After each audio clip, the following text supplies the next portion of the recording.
রাসূলুল্লাহ, ওগো নবীজি, নামাজ কোথায় পড়তে আপনার মন চায়?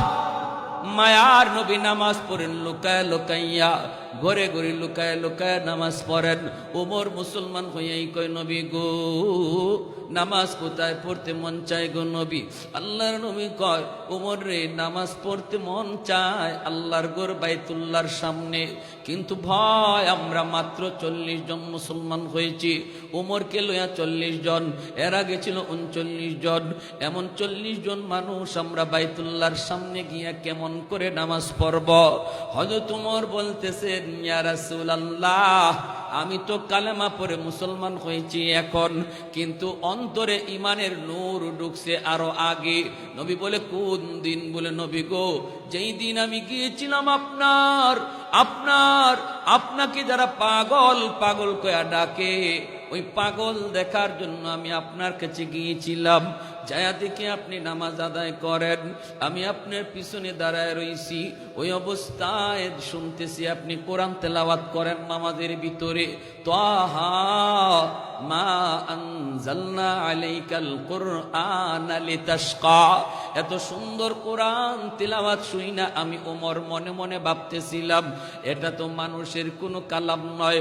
ওমর তিনি কয়, নবী গো, আমি মনে মনে ভাবতেছিলাম আপনি পাগল নন, এত সুন্দর কথা যে কয় সে পাগল নয়, মনে হয়েছে আপনি বহুত বড় একজন সাহিত্যিক, সাহিত্যের জ্ঞান আপনার রয়েছে। কিন্তু অন্তরে কল্পনা করে করে এই কথা মনে মনে ভাবছি, সাথে সাথে শুনি আপনি নামাজের মধ্যে আমার মনের কথার জবাব দিতেছেন। সুবহানাল্লাহ, জোরে বলুন। আপনি কোন নামাজের মধ্যে মনের কথার জবাব দিয়া দিছেন? না না, এটা কোনো কবির কবিতা নয়, কোন সাহিত্যিকের সাহিত্য নয়, এটা রব্বুল আলামিনের কালাম।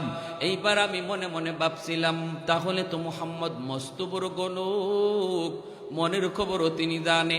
তখন দেখি আমার মনের এই কথার জবাবও আপনি নামাজে দিতেছেন। তখনই আমি মনে মনে ভাবলাম, আবু জাহেল যা কয় মিথ্যা কয়, আল্লাহু আকবার।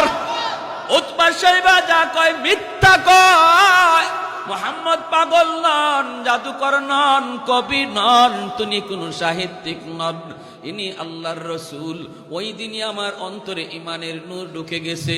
আজ আমি আপনার হাতে হাত রেখে কালেমা পড়েছি গো নবী, আমি ওমরের আর মৃত্যুর কোনো ভয় নাই। এখন যদি আমি মারাও যাই আমার আফসোস নাই।